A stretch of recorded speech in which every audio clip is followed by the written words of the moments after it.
Hi hello welcome back to my channel. എന്തൊക്കെയുണ്ട് വിശേഷം? ഫുഡൊക്കെ കഴിച്ചു എല്ലാവരും. അപ്പം ഞാൻ ഫുഡൊക്കെ കഴിച്ചു. അപ്പം എനിക്കിന്ന് കുറച്ച് ഹറിബറി ആയിട്ടുള്ള ഒരു ഡേ ആണ്. ഞാൻ ഷോർട്സിൽ കൂടെയൊക്കെ അപ്ഡേറ്റ് ചെയ്തിട്ടുണ്ടായിരുന്നു. എനിക്ക് നാളെ സേലത്ത് ഒരു ഡാൻസ് പ്രോഗ്രാം ഉണ്ട്. അപ്പം ഇന്ന് വെള്ളിയാഴ്ചയാണ്, ജൂലൈ 5 സാറ്റർഡേ ആണ് നമുക്ക് പ്രോഗ്രാം ഉള്ളത്. അപ്പം ഫ്രൈഡേ നൈറ്റ്, അതായത് ഇന്ന് നൈറ്റ് നമുക്ക് സ്റ്റാർട്ട് ചെയ്യണം. പാക്കിംഗ് ഒന്നും കഴിഞ്ഞിട്ടില്ല, ഭയങ്കര ഹറിബറിയാണ്. അപ്പം ഞാൻ ഓടി വന്നിട്ട് ഒരു വീഡിയോ ചെയ്തിട്ട് പോകാമെന്ന് വിചാരിച്ചിട്ടാണ്. അപ്പം നമുക്ക് വീഡിയോയിലോട്ട് പോയാലോ. അപ്പം നമ്മൾ ഇവിടുന്ന് രാത്രി 10:30 ആയിട്ടോ തിരുനെല്ലിയിൽ നിന്ന് സേലത്തോട് സ്റ്റാർട്ട് ചെയ്തത്. അപ്പോൾ ബസ്സാണ് പ്രിഫർ ചെയ്തത്. അപ്പം എൻ്റെ മാഷ് വന്നിട്ട് അവിടെ വന്നിട്ട് ഒരു 2 hours നിൽക്കേണ്ടി വന്നു, ലേറ്റായതുകൊണ്ട്. പിന്നെ നമുക്ക് കുറച്ച് സാധനങ്ങളൊക്കെ വാങ്ങിക്കാനുണ്ടായിരുന്നു. അത് വാങ്ങിച്ചിട്ട് നമ്മൾ പെട്ടെന്ന് സ്റ്റാർട്ട് ചെയ്യാനായിട്ട് നോക്കുവാണ്. അതൊന്നും ഷൂട്ട് ചെയ്യാൻ പറ്റിയില്ല, വാങ്ങിക്കാനുള്ളതൊന്നും ഷൂട്ട് ചെയ്യാൻ പറ്റിയില്ല. കാര്യം മൊത്തം ഉറക്കപ്രാന്തിലായതുകൊണ്ട്. ആക്ച്വലി നമ്മളെന്തിനാ സേലത്ത് വന്നതെന്ന് വെച്ചാൽ 1700 ഭരതനാട്യം ഡാൻസേഴ്സ് പാർട്ടിസിപ്പേറ്റ് ചെയ്യുന്ന ഒരു വേൾഡ് റെക്കോർഡ് പ്രോഗ്രാമിന് വേണ്ടിയിട്ടായിരുന്നു.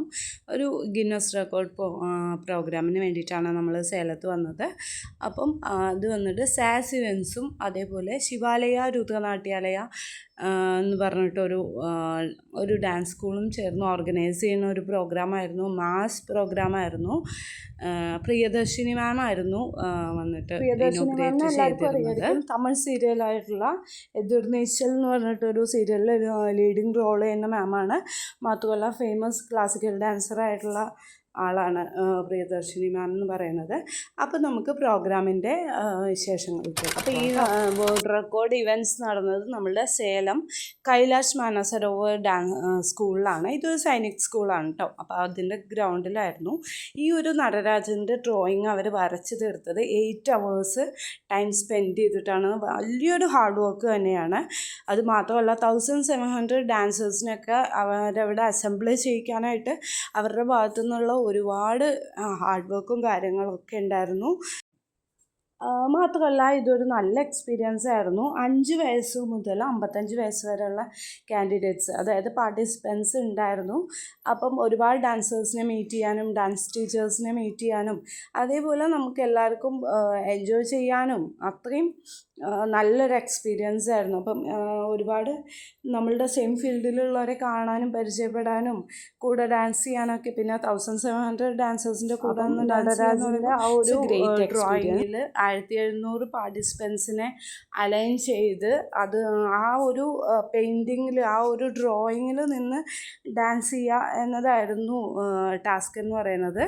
ചെറിയ കുട്ടികൾ മുതൽ, അതായത് 5 വയസ്സ് മുതൽ 55 വയസ്സ് വരെയുള്ള ആൾക്കാർ പാർട്ടിസിപ്പേറ്റ് ചെയ്തിട്ടുണ്ടായിരുന്നു. അപ്പം അത്രയും ക്രൗഡിൽ നിന്ന് ഡാൻസ് ചെയ്യുക എന്ന് പറയുന്നത് ഭയങ്കര ബ്യൂട്ടിഫുൾ ആയിട്ടുള്ള ഒരു എക്സ്പീരിയൻസ് തന്നെ ആയിരുന്നു. പിന്നെ ഒരു ശിവൻ്റെ ഒരു കീർത്തനമായിരുന്നു ചെയ്തത്, നടരാജനർത്തനം എന്ന് പറഞ്ഞിട്ടുള്ളത്. അത് ഒരു 4-5 കീർത്തനങ്ങൾ കമ്പൈൻ ചെയ്തിട്ട് 27 minutes 51 seconds ആയിരുന്നു നമ്മൾ ഡാൻസ് ചെയ്തിട്ടുണ്ടായിരുന്നത്.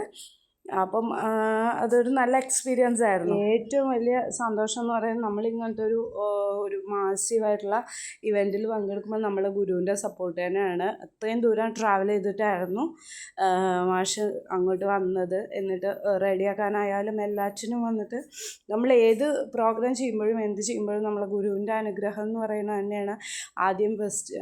നമ്മളുടെ ഫാമിലി എത്ര സപ്പോർട്ട് ചെയ്താലും നമ്മളുടെ ഗുരുവിൻ്റെ ആശീർവാദം ഇല്ല എന്നുണ്ടെങ്കിൽ നമുക്ക് ഒരിക്കലും വന്നിട്ട് എവിടെയും വന്നിട്ട് എത്താൻ സാധിക്കില്ല. അപ്പം ഇത്രയും ട്രാവൽ ചെയ്ത് വന്നിട്ട് എൻ്റെ എല്ലാ കാര്യങ്ങൾക്കും വേണ്ടിയിട്ട് നിന്ന് 9 hours ട്രാവൽ ചെയ്തിട്ടൊക്കെയായിരുന്നു. അപ്പം അറ്റ് ലാസ്റ്റ് ആയതുകൊണ്ട് തന്നെ ടിക്കറ്റിൻ്റെ ബുദ്ധിമുട്ടും കാര്യങ്ങളൊക്കെ ഉണ്ടായിരുന്നു. അപ്പം അതൊക്കെ അഡ്ജസ്റ്റ് ചെയ്തിട്ടാണ് മാഷ് അത്രയും ദൂരം വന്നത്. അപ്പം എനിക്ക് നല്ലൊരു എക്സ്പീരിയൻസ് ആയിരുന്നു കേട്ടോ. ഞാൻ ഇത്രയും വലിയൊരു ക്രൗഡിൻ്റെ കൂടെ ഇതുവരെ പ്രോഗ്രാമൊന്നും ചെയ്തിട്ടില്ല. അപ്പം ഇത്രയും വലിയൊരു ക്രൗഡിൻ്റെ കൂടെ നമുക്ക് ചെയ്യാൻ പറ്റിയതിൽ വളരെയധികം സന്തോഷമുണ്ട്. മാത്രമല്ല എൻ്റെ ഫാമിലിയുടെ സപ്പോർട്ടും ചെറുതൊന്നുമല്ല, അത്രയും തന്നെ ഇമ്പോർട്ടൻ്റ് ആയിട്ടുള്ളതാണ്. ലീവ് എടുത്തിട്ടായിരുന്നു ഗണേഷ് എൻ്റെ കൂടെ വന്നത്. അപ്പം ഇത്രയും മാസീവായിട്ടുള്ള ഒരു പ്രോഗ്രാമിൽ നമ്മൾ പാർട്ടിസിപ്പേറ്റ് ചെയ്യണമെന്ന് വെച്ചാൽ അതിൻ്റെ ബാക്ക് ബോൺ എന്ന് പറയുന്നത് നമ്മുടെ ഫാമിലി തന്നെയാണ്. അപ്പം അത്രയും എനിക്ക് വേണ്ടിയിട്ട് ടൈം സ്പെൻഡ് ചെയ്തിട്ടായിരുന്നു ഗണേഷ് വന്നത്. പിന്നെ പറയാതിരിക്കാൻ പറ്റില്ല കേട്ടോ, കുട്ടികൾ മാത്രമല്ല, അത്യാവശ്യം നല്ല ഏജുള്ള ആൾക്കാരും ഉണ്ടായിരുന്നു കേട്ടോ. ഒരു 50+ ഒക്കെ ഉള്ള ആൾക്കാരൊക്കെ നമ്മളുടെ ഡാൻസ് ഈ വയസ്സിലും പാഷനേറ്റായിട്ട് ഫോളോ ചെയ്യുന്നുണ്ടെന്ന് കാണുമ്പോൾ അത് ഭയങ്കര സന്തോഷമുള്ള കാര്യമാണ്. അപ്പോൾ നമ്മുടെ കൂടെയൊക്കെ നിന്നിരുന്ന ആൾക്കാർ അത്രയും എന്തുവാണ്, ഏജുള്ള ആൾക്കാരൊക്കെ ഉണ്ടായിരുന്നു. ചെറിയ കുഞ്ഞുങ്ങളും ഉണ്ടായിരുന്നു, ഏജുള്ള ആൾക്കാരും ഉണ്ടായിരുന്നു. അപ്പം കുഞ്ഞുങ്ങളെന്ന് പറയുമ്പോൾ നമ്മൾ ചെറുപ്പം തൊട്ട് ഇത് പഠിക്കുന്നതാണ്. പക്ഷേ ഇത്രയും ഏജായിട്ടും അത്യാവശ്യം ഏജുള്ളവരെ ഇത് പാഷനേറ്റായിട്ട് കൊണ്ടുപോകുക എന്ന് പറയുമ്പോൾ നമുക്ക് കാണാൻ തന്നെ ഒരു സന്തോഷമായിരുന്നു മനസ്സിന്. അപ്പോൾ എല്ലാവർക്കും ഈ ഒരു വ്ലോഗ് ഇഷ്ടമായെന്ന് വിചാരിക്കുന്നു. അപ്പം നമുക്ക് അടുത്ത വീഡിയോയിൽ കാണാം കേട്ടോ. ടാറ്റാ.